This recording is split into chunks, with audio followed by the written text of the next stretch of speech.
Ok. Bueno, el título de nuestra lección esta semana, la lección 9 de la verdad presente que se encuentra en Deuteronomio, o sea, la profecía para el pueblo adventista, esa es la verdad presente para nosotros, tiene por título Cuando te convirtieres de todo tu corazón. Y las palabras de Deuteronomio 4:29, el versículo de memoria que analizaremos en su contexto, le anunciaba al pueblo de Israel lo que pasaría cuando hubiera llegado el tiempo de la ira sobre ellos, a causa de haber abandonado a Jehová y haberse ido en pos de dioses ajenos, y ellos hubieran sido esparcidos entre las naciones. Por amor a ellos, Jehová estaría esperando que un remanente de su pueblo lo buscara y se convirtiera a él para poder bendecirlo. A pesar de todo lo que habría pasado, lo que Dios estaría esperando es que se volvieran a él. Y eso lo leemos en Deuteronomio 4 del 23 al 31. Y le dice a Moisés: guardaos, no os olvidéis del pacto de Jehová vuestro Dios que él estableció con vosotros, y no os hagáis escultura o imagen de ninguna cosa que Jehová tu Dios te ha prohibido. O sea, no se hagan ídolos, ni imágenes, y no adoren ídolos. Ahora, ¿pero qué pasaría cuando entraran a la tierra y tuvieran hijos? Si os corrompiereis e hiciereis escultura o imagen de cualquier cosa, e hiciereis lo malo ante los ojos de Jehová vuestro Dios, para enojarlo, yo pongo hoy por testigo al cielo y a la tierra que pronto pereceréis totalmente de la tierra hacia la cual pasáis el Jordán para tomar posesión de ella. No estaréis en ella largos días sin que seáis destruidos. ¿Por qué? Porque Jehová los va a dejar. Y aunque Él no los va a llevar, lo van a llevar los otros pueblos. Dios está anunciando que lo harían por voluntad de Él. Y Jehová os esparcirá entre los pueblos. Y quedaréis pocos en número entre las naciones a las cuales os llevará Jehová. Y serviréis allí a dioses hechos de manos de hombres, de madera y piedra, que no ven, ni oyen, ni comen, ni huelen. Mas, si desde allí buscares a Jehová tu Dios, lo hallarás. ¿Qué pasaría? Dios permitiría eso. ¿Para qué? Para el bien de su pueblo, como se lo dijo por medio de Isaías. Porque el remanente que volvería a Jerusalén habría sido llevado a Babilonia. Mas si desde allí buscares a Jehová tu Dios, lo hallarás, si lo buscares de todo tu corazón y de toda tu alma. Y este es el versículo de memoria. Y es válido para nosotros. Cuando estuvieres en angustia y te alcanzaren todas estas cosas, si en los postreros días te volvieres a Jehová tu Dios, y esa es la profecía para nosotros, y oyereis su voz, porque Dios misericordioso es Jehová tu Dios, no te dejará ni te destruirá, ni se olvidará del pacto que le juró a tus padres. O sea, todas las promesas que están ahí en Deuteronomio, que incluyen al pueblo adventista, se van a cumplir en los postreros días. Y como les dijo por medio de Jeremías, cuando iban a ir a Babilonia por 70 años, lo que pasaría cuando cumplieran esos 70 años, entonces me invocaréis y vendréis y oraréis a mí, no a los ídolos. Y yo os oiré y me buscaréis y me hallaréis, porque me buscaréis de todo vuestro corazón. Y por supuesto, esta es una promesa para nosotros, del remanente de Jerusalén, la Jerusalén del nuevo pacto, que es un símbolo de la iglesia del nuevo pacto, el remanente de la iglesia militante, el pueblo que en los postreros días estaría dormido y sin saberlo, como Israel, habría sido llevado cautivo y no conocería a Jehová. Este es el pueblo que en los postreros días sería probado y sellado, el pueblo al que Dios enviaría al profeta Elías, antes que llegara el día de Jehová, el día en el que él iría a la batalla de Armagedón junto a su especial tesoro, para liberar al pueblo que estaría cautivo en medio de la gran Babilonia. Y como leemos en Mateo 25, 1 y 5, ahí donde Jesús nos dice que en este tiempo, justamente en el tiempo previo a su venida, el reino de los cielos sería semejante a 10 vírgenes que, tomando sus lámparas, salieron a recibir al esposo. Y ese es el pueblo adventista, que comió el librito abierto. Y tardándose el esposo, cabecearon todas y se durmieron. Ahora, ¿qué tenía que hacer ese pueblo? Tenía una misión. Y tenía que cumplir esa misión para poder profetizar de nuevo. Pero se durmieron. ¿Y qué tenía que pasar? Los dos testigos tenían que estar vivos para que pudieran profetizar, para que las vírgenes pudieran comer el librito y el librito no les amarrara el vientre. Y estaría en la condición del ángel de la Odisea, porque tú dices, le dice Jesús, el testigo fiel y verdadero, el que dice la verdad al pueblo adventista. yo soy rico y me he enriquecido y de ninguna cosa tengo necesidad. No tengo necesidad de vos, le dice a Jesús. Y Jesús le dice, yo estoy afuera. ¿Y por qué dice eso? Porque no sabe lo que está pasando y no sabes que tú eres un desventurado, miserable, pobre, ciego y desnudo. Y a ese pueblo que está en esa condición, a su pueblo que está cautivo, Jesús le dice en Isaías 52, del 1 al 3, despierta, despierta, vístete de poder, oh Sión, vístete tu ropa hermosa, oh Jerusalén, ciudad santa, porque nunca más vendrá a ti ni circunciso ni inmundo. Sacúdete del polvo, levántate y siéntate, porque estás dormida, despiértate, levántate, siéntate y vístete. Jerusalén, suelta las ataduras de tu cuello, cautiva hija de Sión, porque estaría atada como una esclava. Porque así dice Jehová, de balde fuisteis vendidos, alguien los vendió, como Balaam vendió a sus hermanos. Por tanto, sin dinero seréis rescatados. Ahora, ¿de qué sería cautivo el pueblo de la iglesia remanente? ¿Cómo estaría atado el cuello del ángel de la Odisea? Sería cautivo de los errores que la Odisea le habrían vendido como verdad. Los errores heredados de los paganos y los papistas, por los adventistas, y los introducidos por los lobos vestidos de oveja. Los siervos de Jezabel, los sacerdotes de Baal, que con el tiempo de Acab estarían en medio del pueblo de Dios. Y por eso Dios tendría que mandar a profeta Elías. Por eso nosotros también deberíamos buscar y hallar a Jehová y convertirnos a Él de todo nuestro corazón. Y eso es lo que Dios nos dijo claramente por medio de Elena, está registrado en Testimonios para los Ministros, página 358. Y le dijo Elena White a nuestros ministros, tengo un mensaje para vosotros. Esto es lo que Dios me dijo que es el mensaje para ustedes. ¿Para quién? Para los adventistas. Buscad a Jehová mientras pueda ser hallado. Llamadle en tanto que está cercano, porque después no va a estar más cerca. Deje limpio su camino el hombre inicuo sus pensamientos y vuelva hacia Jehová, el cual tendrá de él misericordia, y al Dios nuestro, el cual será amplio en perdonar, porque mis pensamientos no son vuestros pensamientos. A lo que tienen ustedes en la mente no es lo que yo tengo en mi mente, ni vuestros caminos mis caminos, dijo Jehová. Como son más altos los cielos de la tierra, así son mis caminos más altos que vuestros caminos. Y ustedes andan en otros caminos, no en mis caminos. Y mis pensamientos más que vuestros pensamientos. Porque como desciende de los cielos la lluvia y la nieve y no vuelve allá, sino que riega la tierra y la hace germinar y producir, y da semilla al que siembra. La semilla que se perdió, ¿quién nos iba a dar esa semilla? La palabra de Dios. Y pan al que come. Así será mi palabra que sale de mi boca, no volverá a mi vacía. A ver, ¿los dos testigos van a dejar de hacer su obra? No. ¿Van a volver a la vida? Sí. Y la palabra de Dios, como Él dijo, va a hacer lo que Él quiere y será prosperada en aquello para lo cual Él la envió. Y esa es la promesa para el pueblo adventista, y este es el mensaje para el pueblo adventista. Dios se lo dijo directamente a Elena, este es el mensaje para nosotros.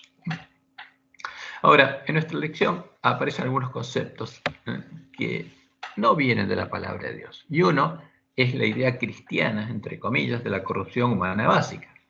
¿A qué llaman nuestros teólogos la idea cristiana de la corrupción humana básica? ¿A la verdad? No. En nuestras lecciones de escuela sabática pasadas y en los sermones de nuestros pastores, se nos ha presentado repetidamente este concepto y se lo menciona en la lección del sábado. Y leemos este primer párrafo. Un simple hecho de la vida nos acompaña a todos. Somos pecadores. De vez en cuando, algún experto se queja de la idea cristiana de la corrupción humana básica. Pero todo lo que tenemos que hacer es mirar las noticias durante unos 1 o 2 días o hacer una revisión rápida de la historia de la humanidad y la veracidad de esta doctrina cristiana se hace evidente. ¿Por qué se llama genéricamente la idea cristiana? Porque es la idea que tienen las iglesias caídas y tiene Roma sobre la corrupción humana básica. Ahora, ¿de dónde viene? ¿De la Biblia o de Roma? Y vamos a ver que viene de Roma. Cuando la analizamos a esta doctrina, a la luz de la palabra de Dios, nos damos cuenta de que la idea de las iglesias cristianas sobre la corrupción humana básica no se trata de la revelación de la Biblia sobre la condición del hombre después de la caída, sino se trata de la doctrina romana de la corrupción humana básica, la falsa doctrina heredada de los paganos y los papistas, que es uno de los fundamentos de la falsa doctrina y el falso evangelio, que predican el falso profeta y el ángel de la Odisea. Porque en nuestros púlpitos podemos oír y ver que se predica esta doctrina. Ahora, ¿cuál es la diferencia entre la idea cristiana de la corrupción humana básica, la doctrina de Roma, sobre la que se fundan los falsos evangelios, y la verdad, la doctrina bíblica sobre la condición del hombre después de la caída, la doctrina sobre la que se funda el verdadero evangelio? Y vamos a ver una síntesis de esto, porque es muy importante. O sea, cuando escuchamos esto, es muy importante que entendamos la diferencia. Ahora, ¿cuál es la doctrina bíblica sobre la corrupción del hombre? Y esta es la que enseña que, primero, Dios creó a los ángeles, a sus otros hijos, y al hombre a su imagen y semejanza moral, teniendo una mente y un corazón, en los que él escribió su ley, la ley de perfecto amor que él tiene escrita en su mente y en su corazón, siendo perfecto en todos sus caminos, como dice que creó a Lucifer. Perfecto eras en todos tus caminos, desde el día en que fuiste creado, hasta que, y ahí viene lo que ocurrió. Independientemente de que en su naturaleza los ángeles fueran inferiores a Dios y el hombre inferior a los ángeles, todos reflejaban perfectamente el carácter de Dios, la gloria de Dios, porque tenían la misma ley moral escrita en la mente y el corazón. ¿Qué ley? La que Dios tiene escrita en su mente y en su corazón. No había diferencia. Era la misma ley. Y cuando su mente, Lucifer, creó la maldad, corrompió su sabiduría y se llenó de iniquidad. Entonces, la ley de Dios, el buen tesoro de su mente y su corazón, su sabiduría, fue corrompida y cambiada por el conocimiento de la maldad, el conocimiento de la ciencia del bien y del mal, la nueva ley escrita en la mente y en el corazón de Lucifer, que no es otra cosa que la ley del pecado.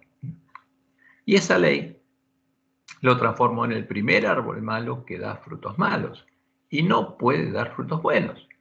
En el primer ser creado que era libre de la ley de Dios y esclavo del pecado, esclavo de la ley del pecado, porque eso es lo que ocurrió con él. Ahora, ¿dónde está el problema? Es la naturaleza, cambió la naturaleza de Lucifer, dejó de ser un ángel espiritual, dejó de ser espíritu, no, cambió lo que tenía escrito en la mente y en el corazón. La ley del pecado no era parte de su naturaleza física, no estaba escrita en los genes espirituales de Lucifer, estaba escrita en su mente y en su corazón y podía ser transmitida a todos los seres creados a imagen y semejanza de Dios, enseñándoles la ciencia del bien y del mal, o escribiéndola en sus mentes y sus corazones. Y Lucifer deseaba y podía hacerlo. ¿Podía Lucifer escribir su ciencia en la mente de otro? Sí podía. ¿Puede Dios hacerlo? Sí que puede. Y aquí está justamente el centro del conflicto. La tercera parte de los ángeles creyeron a Lucifer, dejaron a Jehová y lo siguieron a él, aprendiendo su ciencia, corrompiendo el buen tesoro de sus mentes y sus corazones, y se transformaron en las huestes espirituales de maldad que acompaña a Satanás y lleva adelante sus planes, como Lucifer. ¿Qué desean? Desean ser adorados por sus hermanos, los otros ángeles, y por los otros hijos de Dios. Y aquí en la tierra, por supuesto, buscaron la adoración del hombre. Y por eso la Gran Babilonia es habitación de demonios, y los adora. Cuando creó al hombre a su imagen y semejanza moral, y a imagen y semejanza moral de todos sus hijos que no habían caído, estaban con él en el día de nuestra creación, Jehová escribió su ley en la mente y en el corazón de Adán y Eva.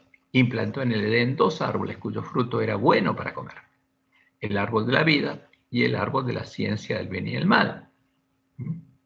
Y como leemos en Job 38, del 4 al 7, cuando Jehová le habla a Job y le dice: ¿dónde estabas tú cuando yo fundaba la tierra? ¿Y qué pasaba en ese tiempo? ¿Quién estaba con él? Como dice, cuando alababan todas las estrellas del alba. Todos los ángeles no caídos estaban con él y alababan y se regocijaban todos los hijos de Dios. ¿Cuándo?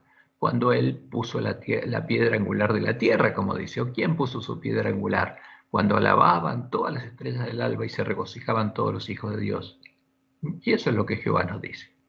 Ahora, y si lo ponemos en el contexto adecuado, vamos a entender justamente el relato de la creación, como leemos en Génesis 1, 26 y 27. Entonces dijo Dios, ¿a quién? A las personas que estaban con él. ¿Quién eran? Todos los seres creados a su imagen y semejanza. Y les dijo, hagamos al hombre a nuestra imagen, conforme a nuestra semejanza. Y eso Dios puede decírselo solamente a quienes, ¿no? A los que fueron creados a su imagen, a su semejanza. Y señoré en los peces del mar, en las aves de los cielos, en las bestias, en toda la tierra, en todo animal que se arrastra sobre la tierra. Y creó Dios una acción, fíjense, Él creó, ¿no? Porque Dios dijo. Entonces dijo Dios a otras personas. Es una acción singular, lo dijo una persona. Hagamos. Y después, y creó Dios al hombre a su imagen. A imagen de Dios lo creó. Varón y hembra los creó, como había creado a los otros seres, a los ángeles y a los otros seres creados, a sus otros hijos. Y en Génesis 2:9 leemos, y Jehová Dios hizo nacer de la tierra todo árbol delicioso a la vista y bueno para comer. ¿Creó Dios algo malo? No, era bueno. El fruto del árbol de la vida y el fruto del árbol de la ciencia del bien y del mal eran buenos para comer. Y a estos dos los puso en el centro del huerto, con un objetivo. Puso esos dos árboles, ¿puso Dios esos dos árboles en Edén para probar al hombre, como algunos dicen? No. ¿Estableció Dios que si el hombre comía de uno lo iba a matar? No, esa es la doctrina de Roma. Dios necesitaba probar su creación y no tentó al hombre poniendo delante de él estos árboles. No lo tentó con el pecado, como no tentó a Lucifer. Los puso para mostrarle la realidad del gran conflicto que ya existía.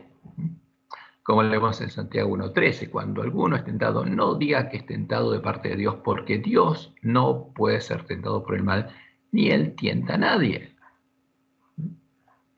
Él no le pone una prueba a alguien para ver si peca o no peca. Él no hace eso. El fruto de estos árboles simbólicos no contenía ningún conocimiento. Solo le mostraban al hombre la existencia de dos conocimientos, de dos ciencias muy diferentes, y su libertad de llegar a conocerlas. El conocimiento que provenía de Dios y haría que el hombre viviera eternamente, y el conocimiento que provenía de Satanás, la ciencia que Satanás había desarrollado en su mente y habitaba en su corazón, cuyo conocimiento lo llevaría a la muerte. Ahora, ¿qué debía hacer el hombre si deseaba conocer la ciencia del bien y el mal? Debía mostrar su decisión consciente de llegar a conocerla, comiendo el fruto del árbol de la ciencia del bien y el mal, y entonces Satanás podría darle a conocer su ciencia. Se le enseñaría escribiéndole en su mente y en su corazón, como efectivamente ocurrió, como leemos en el relato. Y Dios le dijo, Adán, ¿quién te enseñó? Porque alguien le había enseñado esa ciencia, no estaba en el fruto. Estaba en la mente de alguien que se le enseñó. ¿Quién te enseñó? Que estabas desnudo. ¿Has comido el árbol? ¿Y le diste permiso para que te la enseñe? Y eso es lo que ocurrió. Y esto es lo que quiere ocultar Satanás, que él y sus demonios tienen poder. ¿Para qué? Para escribir en la mente humana, como Dios lo tiene. Y eso ocurre cuando los hombres van y buscan abrirle la mente, entre comillas, a Dios, al Dios de Babilonia, en sus meditaciones espirituales o ignacianas, ignorando que es Satanás el que va a entrar en la mente de ellos. Y esto es muy delicado. Y efectivamente eso ocurrió con Adán y Eva, porque de golpe ellos se le abrieron los ojos, vieron otras cosas que antes no veían, y conocieron la ciencia del bien y el mal, y tuvieron miedo, y se escondieron, aprendieron a esconderse, a mentir, a acusar, etc. Ahora, ¿dónde estaba alojada ahora esta ciencia? Como en los ángeles caídos, no estaba alojada en sus genes, en su naturaleza, como dice Roma. Era un conocimiento que ahora estaba alojado en su mente, en su corazón. La ley del pecado había corrompido la ley escrita en su mente y en su corazón y lo había esclavizado. Ahora el hombre era un árbol malo que no podía dar frutos buenos, porque ya no tenía más un buen tesoro en el corazón. Y no un problema legal, el problema que buscan solucionar todos los legalismos, es el verdadero problema del hombre. Y por eso, mañana a la tarde vamos a estudiar el tema del legalismo. Porque este es el verdadero problema del hombre, el que Dios indica, el tesoro de la mente y el corazón del hombre, y eso es lo que Dios quiere solucionar. En cambio, los falsos evangelios hablan de un problema legal, con la ley de Dios, que supuestamente fue solucionado. Y eso no es así. El problema es que el hombre se transforma en un árbol malo, en un esclavo del pecado, un esclavo de la ley del pecado escrita en su mente y en su corazón, que no puede dar frutos buenos y solo puede dar frutos malos. El hombre no puede amar a Dios ni amar a sus hermanos, ¿sí? ¿Cuál sería el problema legal que plantean ellos en la elección? Por ejemplo, tuvimos la elección del trimestre pasado, que el problema es que la paga del pecado de la ley es la muerte. Entonces, como dice el libro de la Trinidad, para que la justicia de Dios sea satisfecha, alguien tenía que sufrir el pecado por el pecado, porque la justicia de Dios es castigo. Y cuando Dios castigó a Jesús en nuestro lugar, entonces a partir de ahí pudo ofrecer misericordia al hombre, porque ese es un problema legal. O sea, ese es un Dios legalista y arbitrario, es un tirano que se le ocurre poner una ley y si alguien no la cumple, lo amenaza con la muerte. Y ahí está, en nuestra lección aparece Zeus tirando el rayo y aparece una figura de alguien supuestamente que es Jesús interponiéndose entre el rayo de Zeus y nosotros. Eso es legalismo, porque el legalismo indica que Dios condenó al hombre a la muerte por haber comido una fruta. Y Roma dice que condenó a toda su herencia. Y entonces el que se compadeció fue Jesús y vino a salvar del problema legal al hombre. ¿Y qué hizo? Él pagó lo que exigía la justicia de Dios. Y entonces, ahora, ese no es el problema. Esa es una mentira de Satanás. El problema del hombre es su real condición. Y todo lo otro es una mentira que busca distorsionar el carácter de Dios. Porque si la ley de Dios hubiera establecido la muerte, entonces la muerte existía antes que, digamos, que Satanás pecara. ¿Y el creador de la muerte quién sería? El creador de la ley. Pero eso es una mentira de Satanás. Por eso lo vamos a analizar. Bueno, pero ¿de dónde sale la paga del pecado de la muerte? ¿Quién instaura eso? Yo entiendo que Dios no instaura eso. Eso es lo que enseña Roma y enseñan nuestros pastores y está en nuestra mente. No es así, ahora lo vamos a ver. Pero alguien puede hacer eso, que la paga del pecado sea la muerte, si no lo dictamina Dios, si Él es el que gobierna y el que decide todo. Ahora no vamos a ver. Así claramente como lo plantean acá, pero no es así. Consecuencia. Ahora lo vemos, justamente, porque esas son parte de los errores que están en nuestra mente y que tenemos que sacar. Por eso es importante entender y alimentarnos de toda palabra hacia la boca de Dios. Y ahora vamos a ver el contexto donde se saca eso. Porque esa es una mentira que nuestros teólogos se comieron, pero la trajeron los lobitos vestidos de oveja. Ahora, pero el verdadero problema de Dios justamente es el estado de sus hijos, y por amor quiere salvarlos. Él no exige la muerte del hombre, Él es misericordioso y perdona el pecado. Y lo empezó a perdonar, siempre lo perdonó. Y Él se encargó de cargar nuestros pecados desde Adán y Eva en adelante, y Él se comprometió a pagar por nuestros pecados, hay que pagar por algo. Pero lo importante es cuál es el problema que tiene el hombre. Es que se transformó en un árbol malo, en un esclavo del pecado, y eso es lo que quiere ocultar Satanás. Un esclavo de la ley del pecado escrita en su mente y en su corazón, que no puede dar frutos buenos y solo puede dar frutos malos. No puede amar a Dios ni amar a sus hermanos. No puede. No puede guardar la ley de Dios, porque no puede amar, porque no la tiene escrita en la mente del corazón. Y Jesús fue claro, Mateo 7:18. No puede el buen árbol dar malos frutos, ni el árbol malo dar frutos buenos. ¿Puede el árbol malo dar frutos buenos? No. El hombre bueno, el buen tesoro del corazón, saca buenas cosas. O sea, si tuviera escrita la ley de Dios, siempre sacaría buenas cosas. Y el hombre malo, el que tiene escrita la ley del pecado, del mal tesoro saca malas cosas y no puede sacar cosas buenas. Ahora, cuando Dios le dio los 10 mandamientos en el desierto a este pueblo, que tiene escrita la ley del pecado en la mente y el corazón, ¿podía ese pueblo sacar cosas buenas en su corazón? No. Simplemente Dios quería mostrarle su condición para que pudieran acudir a Él y Él pudiera limpiarlos, perdonarlos. Por eso les dio la ley de la gracia. Y Pablo en Romanos 3:23 dice que no es esa la condición de algunos, sino de todos, por cuanto todos los hombres pecaron y están destituidos de la gloria de Dios. Todos somos árboles malos. Y eso es lo que Dios quiere solucionar. En cambio, el legalista cree que no es así. Pero Jesús se lo dijo claramente a los fariseos. Juan 5:42. Mas yo os conozco que no tenéis amor de Dios en vosotros. O sea, no tienen la ley de Dios escrita en la mente y el corazón. ¿Y qué sacan? Cosas malas. Lo único que pueden hacer es, justamente, disfrazarse, blanquear lo que son. Por eso son sepulcros blanqueados, que buscan que los hombres no se den cuenta de lo que son. Pero Jesús dice, yo los conozco. Y esa es la verdad. Y esa es la condición de todos los hombres. Ahora, eso es lo que Dios quiere solucionar. Y este es el problema que promete solucionar el verdadero evangelio, el evangelio eterno. ¿Cómo puede ser solucionado? Escribiendo nuevamente la ley de Dios, el amor de Dios en nuestra mente y en nuestro corazón, reemplazando el conocimiento de la ciencia del bien y del mal, la ley del pecado. ¿Y Dios puede hacerlo? Por supuesto que sí. Si Satanás pudo hacerlo, ¿cómo Dios no va a poder hacerlo? Por eso, cuando Dios hiciera esta obra, empezando por el primogénito entre muchos hermanos, el primer hijo de la mujer vestida de sol, y continuando por sus hermanos, los hombres volverían a tener la ley de Dios escrita en la mente y el corazón. Y el conflicto entre los hijos de Dios y los hijos de la serpiente llegaría a su punto culminante.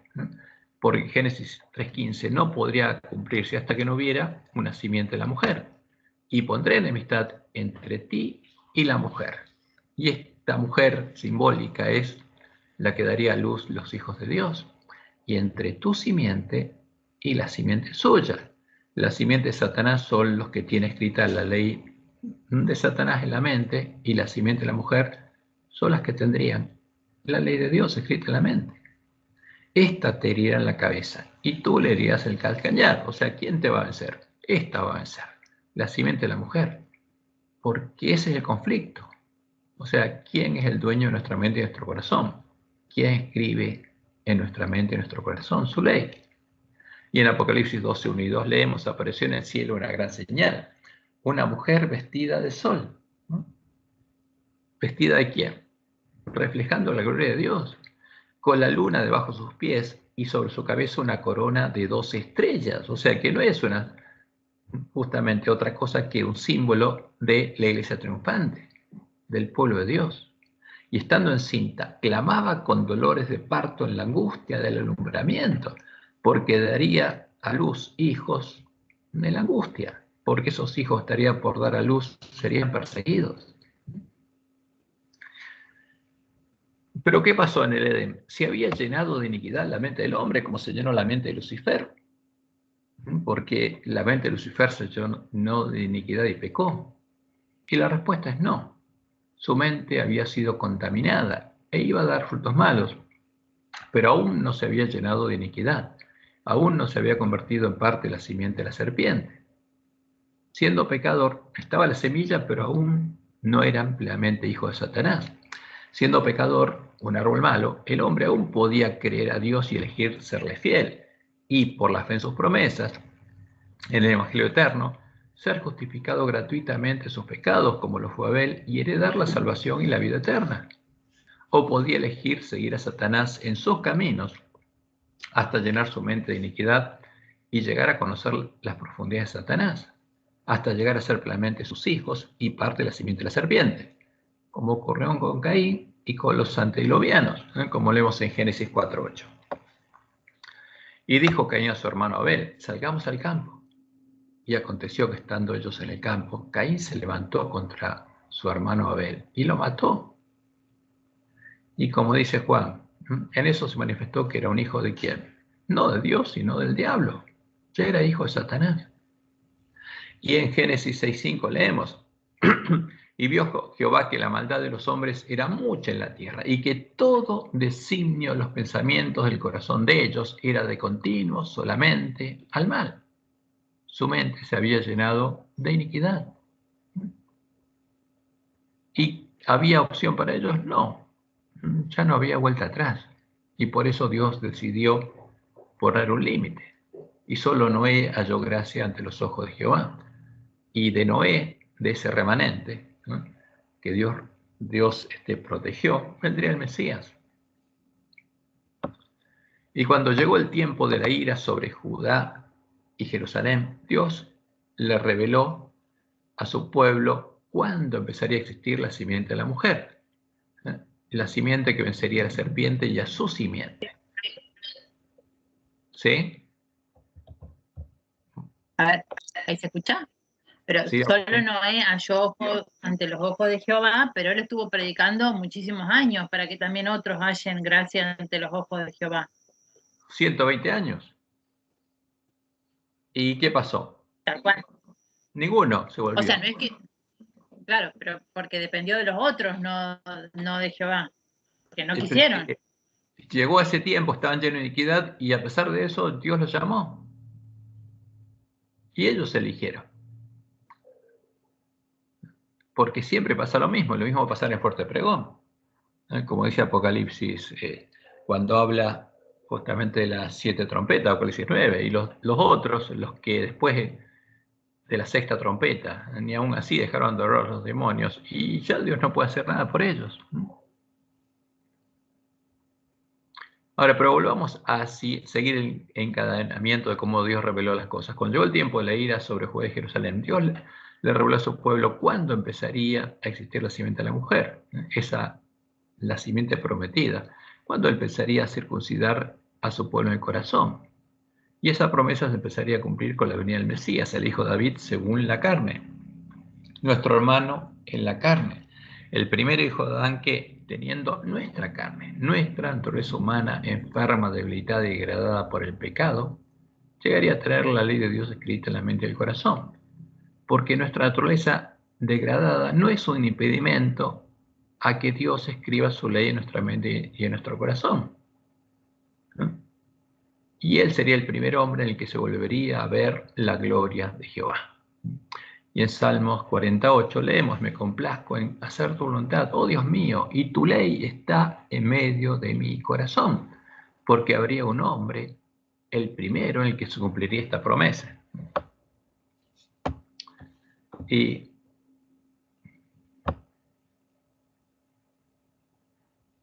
por medio de Jeremías, Dios anunció justamente que él levantaría. Y aquí vienen días, dice Jehová, en que levantaré a David renuevo justo.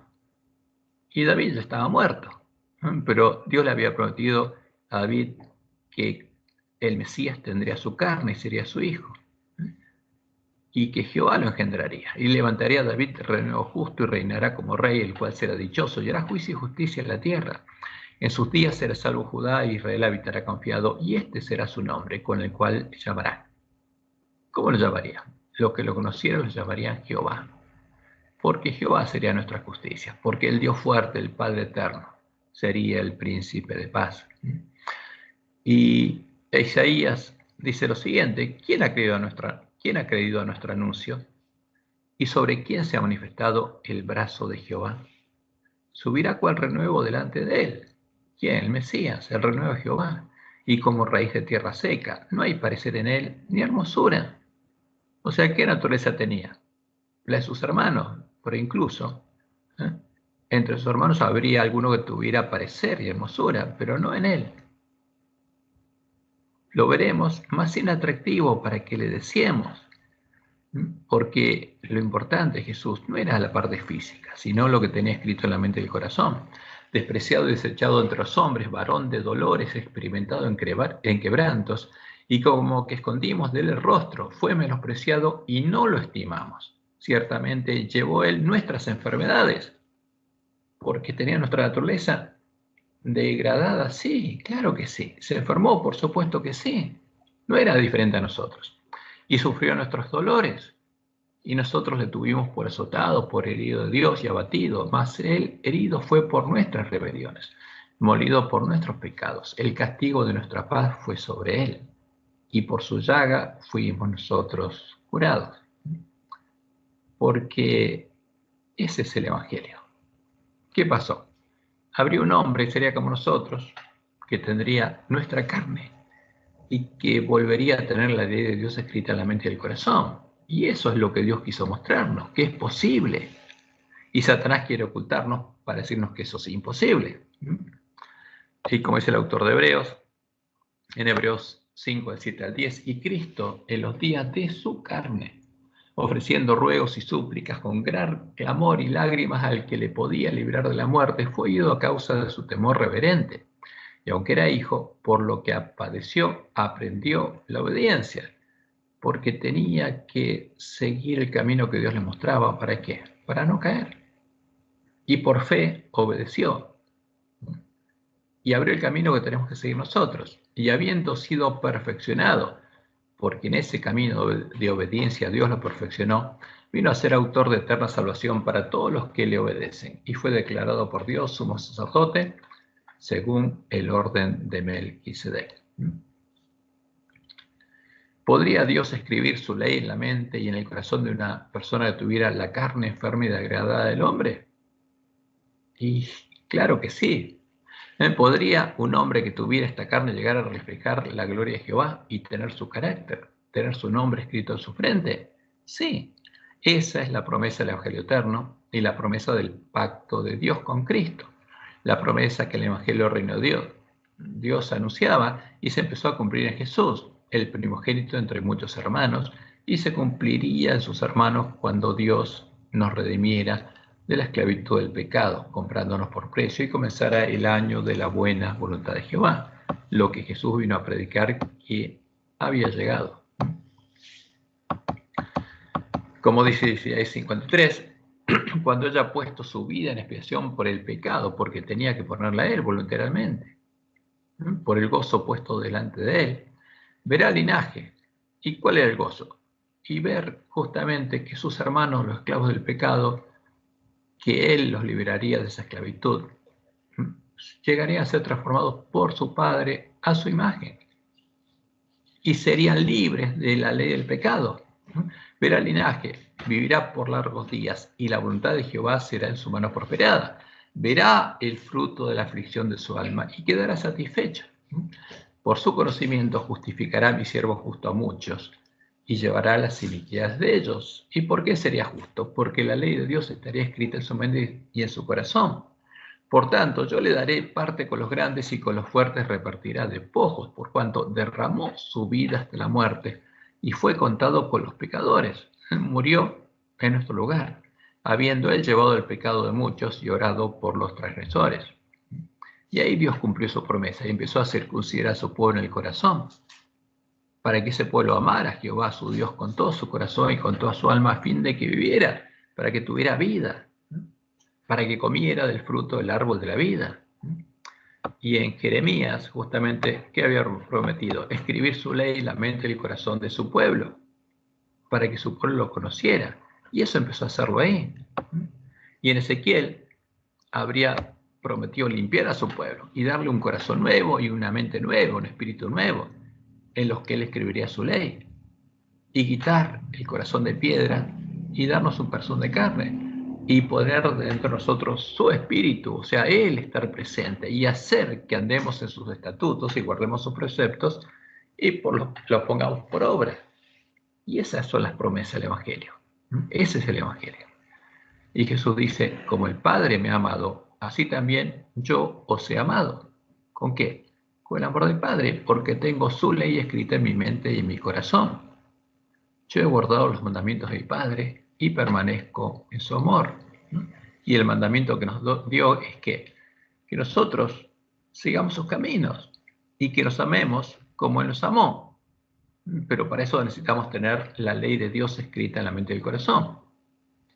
Y por supuesto, si eso no fuera posible, no tendría el discípulos y nadie reconocería a sus discípulos, porque en esto conocerán todos que sois mis discípulos, si tuvieres amor los unos con los otros. Y esto, por supuesto, es lo que quiere negar Satanás, porque el Evangelio es sencillo. Este es el Evangelio, y esa es la promesa de Dios. Y el testimonio de los apóstoles es que esta promesa se estaba cumpliendo en la iglesia primitiva, que Dios estaba circuncidando el corazón de todos los que oían, creían y obedecían al Evangelio, escribiendo su ley en sus mentes y en sus corazones, derramando su amor en sus corazones. Como dice Juan, en Juan 1, del 10 al 12, En el mundo estaba, y el mundo por él fue hecho. ¿Por qué? Porque él es el Dios fuerte, el Padre eterno. Pero el mundo no le conoció. A los suyos vino, y los suyos no le recibieron. Mas a todos los que le recibieron, a los que creen en su nombre, a los que creen que él es Jehová el Señor, les dio potestad de ser hechos hijos de Dios, los cuales no son engendrados de sangre, ni de voluntad de carne, ni de voluntad de varón, sino de Dios. Y ahí empezaron a ser de Dios. Y Dios lo empezó a circuncidar el corazón. Por eso Pablo dice, no es judío el que lo es exteriormente, en la carne, sino la circuncisión es la del corazón. Y ellos estaban siendo circuncidados en el corazón, judíos y gentiles, en los que eran circuncidados en la carne y los que no. Ambos eran parte del reino de Dios. Y en Romanos Pablo dice claramente, justificados pues por la fe, tenemos paz para con Dios por medio de nuestro Señor Jesucristo, por quien también tenemos entrada por la puerta estrecha, por la fe a esta gracia, en la cual estamos firmes y nos gloriamos en la esperanza de la gloria de Dios. ¿Y cuándo vamos a recibir esa promesa? Dice, y la esperanza, no vergüenza, porque el amor de Dios ya ha sido derramado en nuestros corazones, dice. Ya fue, Dios cumplió esa promesa por el Espíritu Santo que nos fue dado. O sea, Dios ya empezó a escribir su ley en nuestra mente, en nuestro corazón. Y Juan es claro, 1 Juan 3:1, mirad cuál amor nos ha dado el Padre. ¿Qué amor nos dio? Su amor, para que seamos llamados sus hijos. Por esto el mundo no nos conoce, porque no le conoció a Él. Cuando Él vino y murió por nosotros, no le conocieron. Nosotros sabemos que hemos pasado de muerte a vida en que amamos a los hermanos, dice Juan. Ese es el testimonio. La ley de Dios está siendo escrita en nuestra mente, en nuestro corazón. Lo que Satanás hizo con Adán y Eva, Dios lo está deshaciendo, escribiendo su ley en nuestra mente y en nuestro corazón. Como dice Pablo en Romanos 8:28 al 30, sabemos que los que aman a Dios, todas las cosas les ayudan bien. ¿Por qué? Porque Dios los predestinó para que fuesen hechos conforme a la imagen de su Hijo, para que sea el primogénito entre muchos hermanos. ¿Y quién haría esa obra? Dios mismo. Y a los que predestinó, a estos también llamó. Y a los que llamó, a estos también justificó. Y a los que justificó, a estos también glorificó. Y eso lo estaba haciendo con los griegos también, como Pablo dice a los hermanos de Éfeso, Efesios 1:13. En él también vosotros, habiendo oído la palabra de verdad, porque esta es la verdad, el evangelio de vuestra salvación, y habiendo creído en él, fuisteis sellados con el Espíritu Santo la promesa. Y fueron hechos, ¿qué? Parte del templo de Dios, como sigue diciendo en Efesios 2:19 al 22. Así que ya no sois extranjeros ni advenedizos, sino conciudadanos de los santos y miembros de la familia de Dios, edificados sobre el fundamento de los apóstoles y profetas, siendo la principal piedra del ángulo Jesucristo mismo, en quien todo el edificio, bien coordinado, va creciendo para ser un templo santo en el Señor, un templo de piedras vivas, en quien vosotros también sois juntamente edificados para morada de Dios en el Espíritu, porque Dios estaba poniendo su Espíritu, su presencia en ellos, y lo estaba transformando en imagen de Jesús. Como dice el autor de Hebreos, por tanto nosotros también, teniendo en derredor nuestro tan grande nube de testigos, despojémonos de todo peso y el pecado que nos asedia, y corramos con paciencia la carrera que tenemos por delante, puestos los ojos en Jesús, el autor y consumador de la fe, el cual, por el gozo puesto delante de él, sufrió la cruz. Entonces, ¿quién es nuestro ejemplo? Jesús. Dios nos mostró a Jesús, ahí está el ejemplo. ¿Tenía nuestra carne? Sí. ¿Él pudo escribir su ley en la mente y el corazón de Jesús? Sí. ¿Puedo hacerlo nosotros? Y por supuesto que sí, lo estaba haciendo los miembros de la iglesia primitiva. Y esta promesa, la promesa del Evangelio Eterno, se volvería a cumplir en los miembros de la última generación de la iglesia remanente, cuando ellos recuperaran el conocimiento de la verdad. Por Jesús es claro, al que venciere, le dice el ángel de Filadelfia, a las vírgenes despiertas, yo le haré columna del templo de mi Dios, porque voy a edificar el templo. Y nunca más saldré de allí, y escribiré sobre él el nombre de mi Dios y el nombre de la ciudad de mi Dios, la nueva Jerusalén, la cual desciende del cielo de mi Dios y mi nombre nuevo.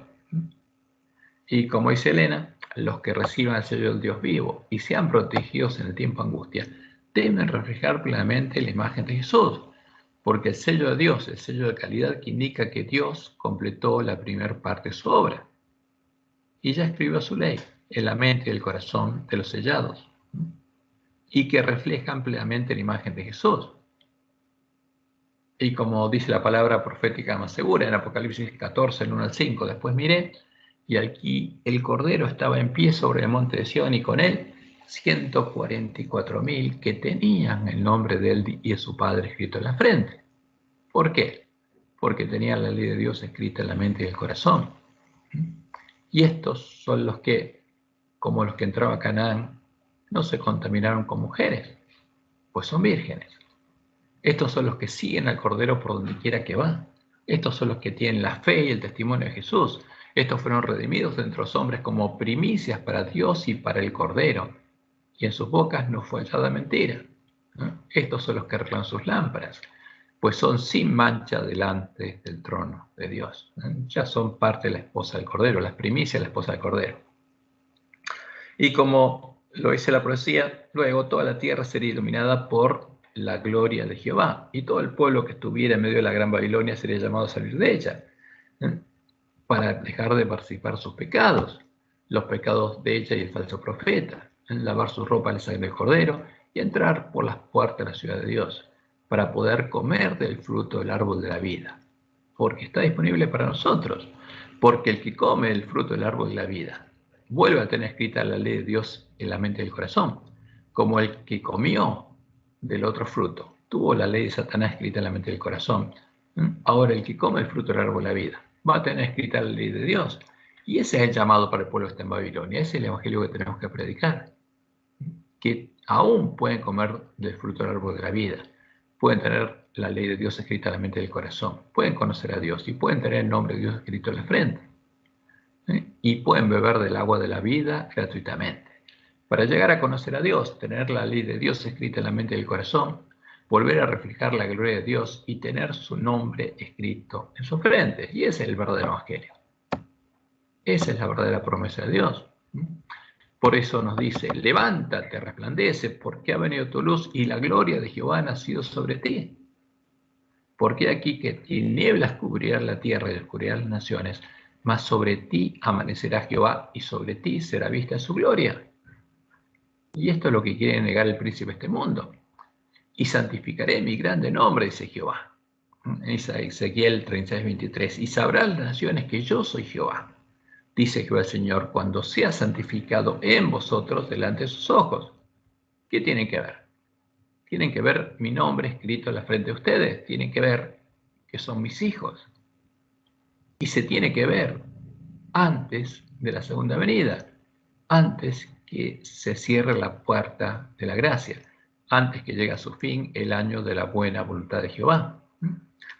Y cuando ese pueblo esté predicando ese fuerte pregón, como dice Apocalipsis 22, 14 y 17, esta es la promesa para ese pueblo. Bienaventurados los que lavan sus ropas, están en Babilonia, pero salen de ella y lavan sus ropas, para tener derecho al árbol de la vida, para comer el fruto y llegar a tener la ley de Dios escrita en la mente y el corazón, y para entrar por las puertas de la ciudad. Y el espíritu y la esposa dicen, ven, hay esposa. Y con el espíritu llama a sus hermanos a salir de Babilonia, y el que oye diga, ven, y el que tiene sed, porque eso es lo que Dios pide, que alguien tenga hambre y sed de justicia, hambre y sed de la ley de Dios, de tenerla escrita en la mente y el corazón, venga, y el que quiera, tome del agua de la vida gratuitamente. Este es el deseo y la promesa de Dios, y se va a cumplir en todos los que oigan y crean el Evangelio. Y esto es lo que buscaron ocultar el príncipe de este mundo y sus siervos, echando por tierra el lugar santuario de Dios y la verdad, asesinando a todo el remanente de la iglesia primitiva y dando muerte a los dos testigos, para poder enseñar con la Biblia católica las falsas doctrinas de Roma, de Babilonia, entre ellas su doctrina sobre la corrupción humana básica y el pecado original. Y la doctrina de Roma se basa en los dogmas filosóficos paganos, las cosas sacrificadas a los ídolos, que fueron introducidos en medio de las tropas que levantó Constantino, la nueva Iglesia Universal o Católica del Imperio Romano, en el tiempo de la obra de Balaam, el tiempo de la definición de la doctrina de Jezabel y de la introducción de la abominación desoladora, de la que habló el profeta Daniel. Ahora, ¿qué enseña la doctrina de Roma sobre la corrupción humana del hombre? La corrupción humana básica que enseñan todas las iglesias. Primero, que enseña que el pecado de Adán le produjo la muerte del alma y transformó su naturaleza en una naturaleza pecaminosa, contaminada por el pecado de Adán, el pecado original. O sea que, maravillosamente, o sea, asombrosamente, ese pecado se introdujo en los genes. Y eso no tiene nada que ver con lo que Dios dice. Y Adán traspasó a todos sus hijos esa naturaleza pecaminosa. Y todos ellos heredaron una naturaleza pecaminosa contaminada con el pecado de Adán. Y a causa de esa naturaleza, heredaron la culpa por el pecado de Adán, que es muerte del alma. Eso es lo que enseña Roma. Y lo leemos en los artículos 403 y 404 del Catecismo Romano. Siguiendo a San Pablo, la Iglesia ha enseñado siempre que la inmensa miseria que oprime a los hombres y su inclinación al mal y a la muerte no son comprensibles sin su conexión con el pecado de Adán y con el hecho de que nos ha transmitido un pecado con que todos nacemos afectados y que es muerte del alma. O sea, ¿qué dice Roma? En nuestra carne heredamos el pecado de Adán y nacemos muertos por ese pecado. Por esta certeza de fe, definida el Concilio de Trento en el año 1512, un dogma de Roma, la Iglesia concede el bautismo para la remisión de los pecados a los niños que no han cometido pecado personal. ¿Por qué? Dice, los niños nacen con pecado y por supuesto Dios los castiga, dice. Por eso a los niños que mueren sin ser bautizados, Dios los manda al limbo y los castiga eternamente en el limbo. Ese es el Dios de Roma. Y esa es la doctrina de Roma. Ahora dicen, ¿cómo el pecado de Adán vino a ser el pecado de todos sus descendientes? Todo el género humano es en Adán. Sicut unum corpus unius hominis, como el cuerpo único de un único hombre, dice. Santo Tomás de Aquino, un filósofo, teólogo romano. Por esta unidad del género humano, todos los hombres están implicados en el pecado de Adán, como todos están implicados en la justicia de Cristo. Sin embargo, la transmisión del pecado original es un misterio que no podemos comprender plenamente. A ver, para algunos de nuestros pastores no dicen que sea un misterio, sino que dicen, y en nuestra lección lo decía, que está tan arraigado en nuestros genes como el color de nuestros ojos. Ya no es un misterio, está en los genes, dicen. Pero sabemos por la revelación que Adán había recibido la santidad y la justicia originales, no para él solo, sino para toda la naturaleza humana. Cediendo al tentador, Adán y Eva cometen un pecado personal, pero este pecado afecta a la naturaleza humana, y este es el dogma. ¿Qué dice Dios? Afectó a lo que tiene escrito en la mente y el corazón, no a sus genes, no a la naturaleza, no a su carne, que transmitirán en un estado caído. Es un pecado que será transmitido por propagación a toda la humanidad, es decir, por la transmisión de nuestra naturaleza humana privada de la santidad y la justicia original. Por eso el pecado original es llamado pecado de manera análoga, es un pecado contraído, no cometido, un estado, no un acto. Entonces, la primera pregunta, ¿es verdadera esta doctrina? No, es una mentira que tiene por objetivo ocultar el verdadero evangelio, y esto es claro a la luz de la ley y el testimonio de los profetas. A la ley y al testimonio.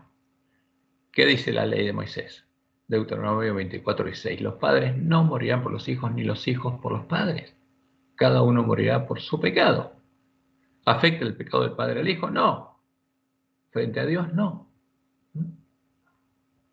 Si la ley establece que un hijo no muere por el pecado de los padres, no puede morir por el pecado de Adán. En consecuencia, al ser engendrado, no hereda ni el pecado ni la responsabilidad por el pecado de Adán.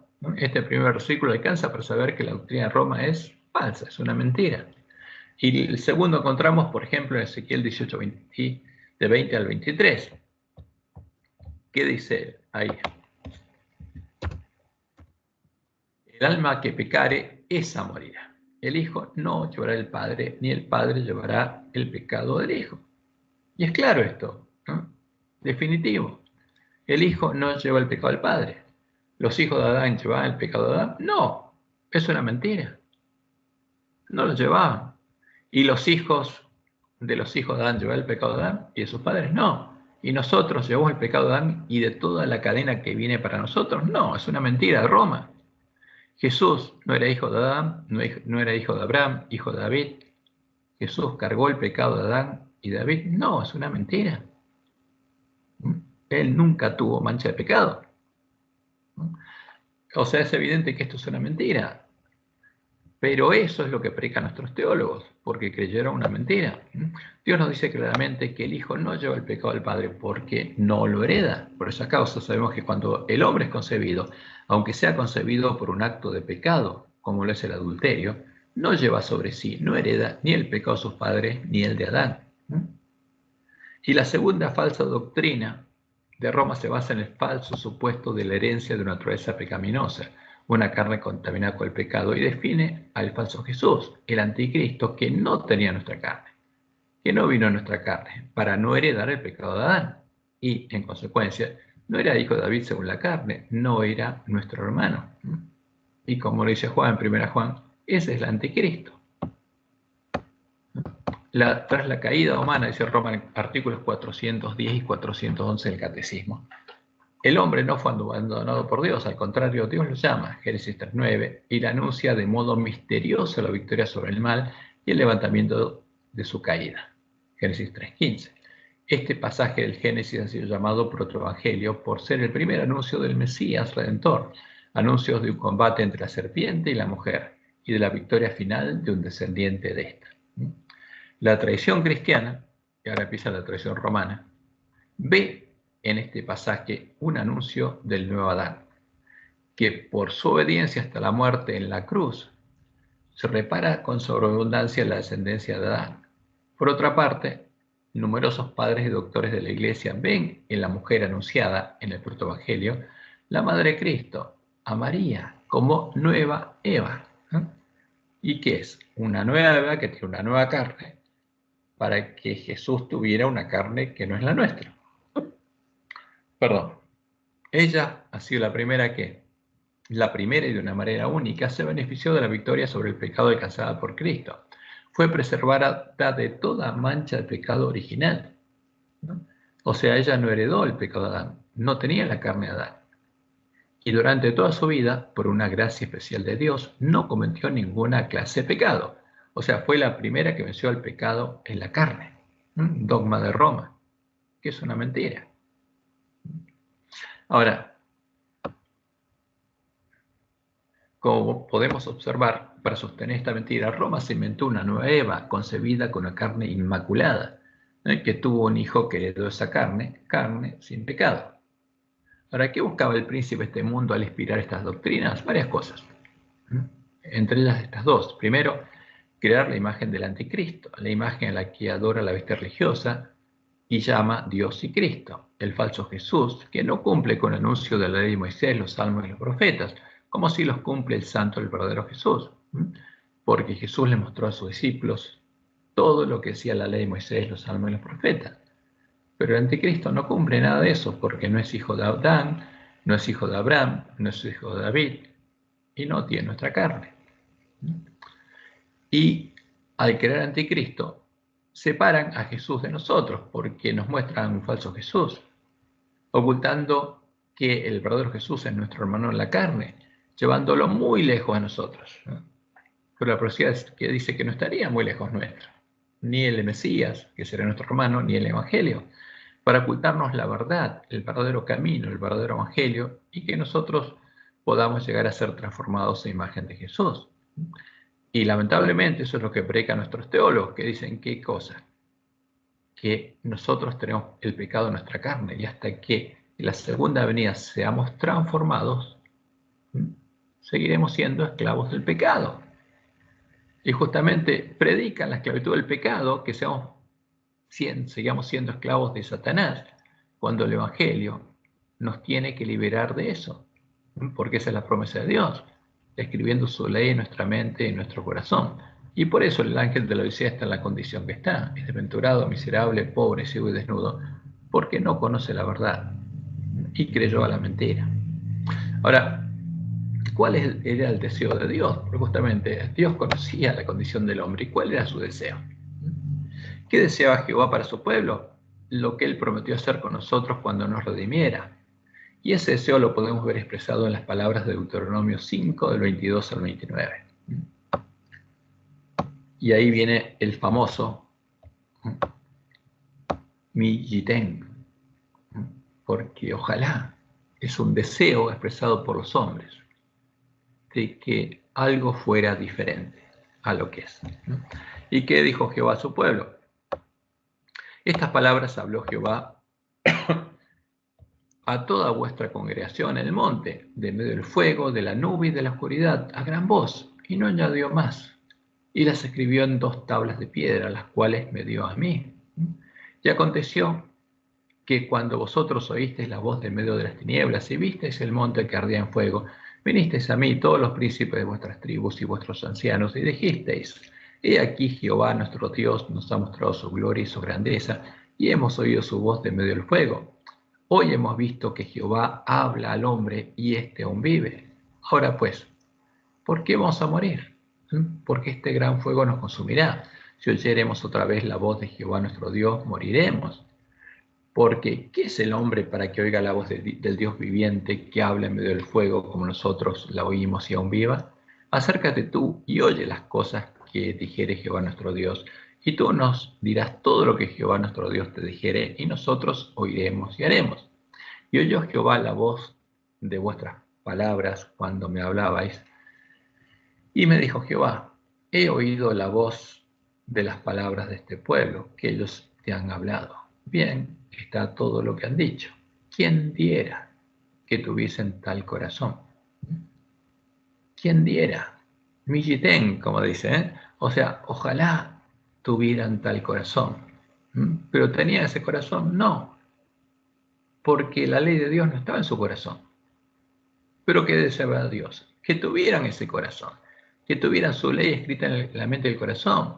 ¿Quién diera que tuviesen tal corazón, que me temiesen y guardasen todos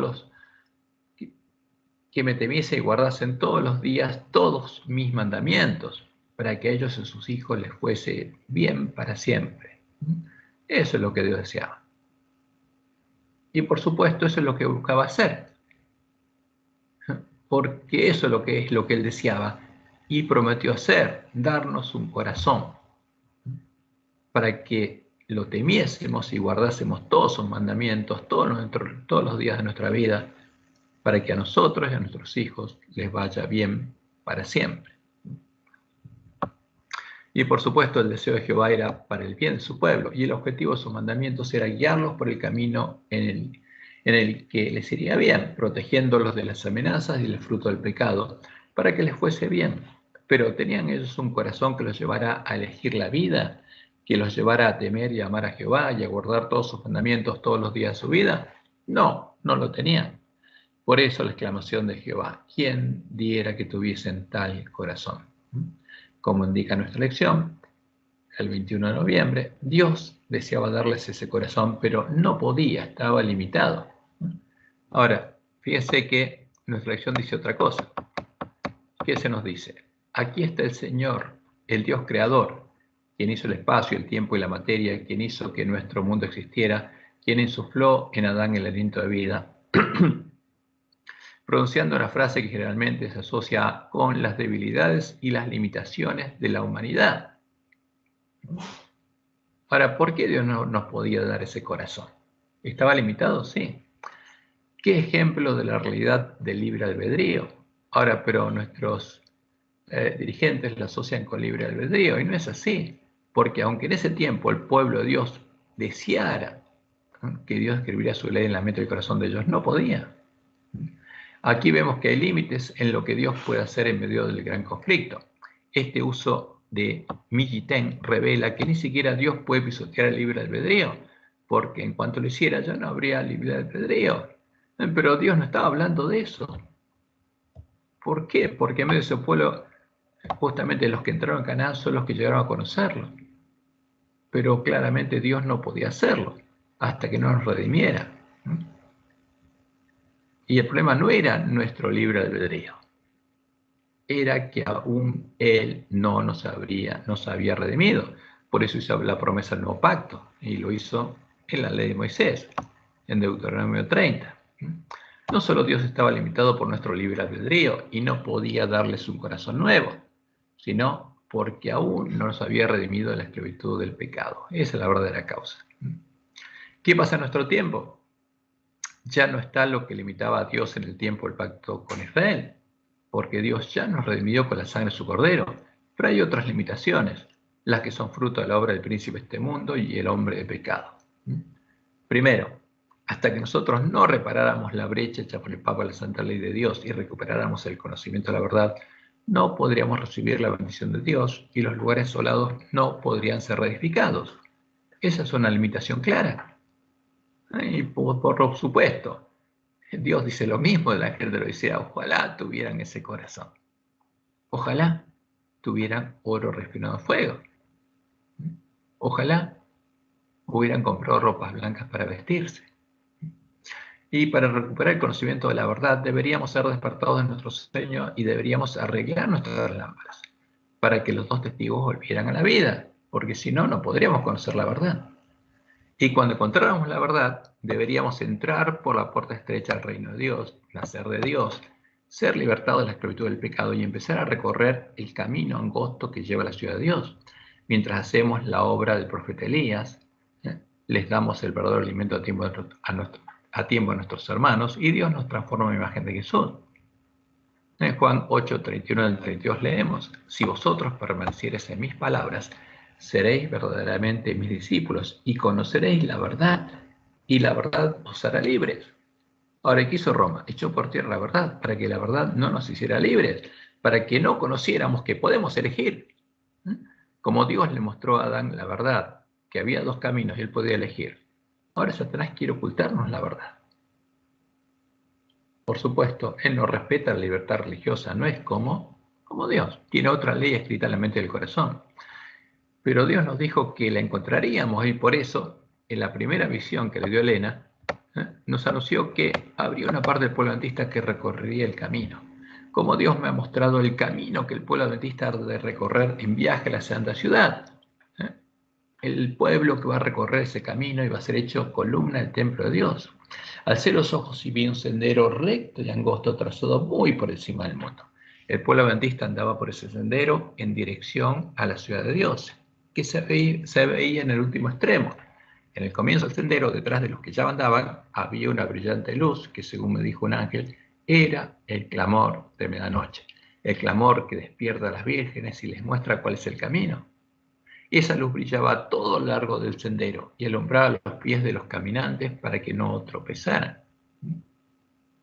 ¿Habían conocido la verdad? Sí. ¿Estaban recorriendo el camino angosto? Sí.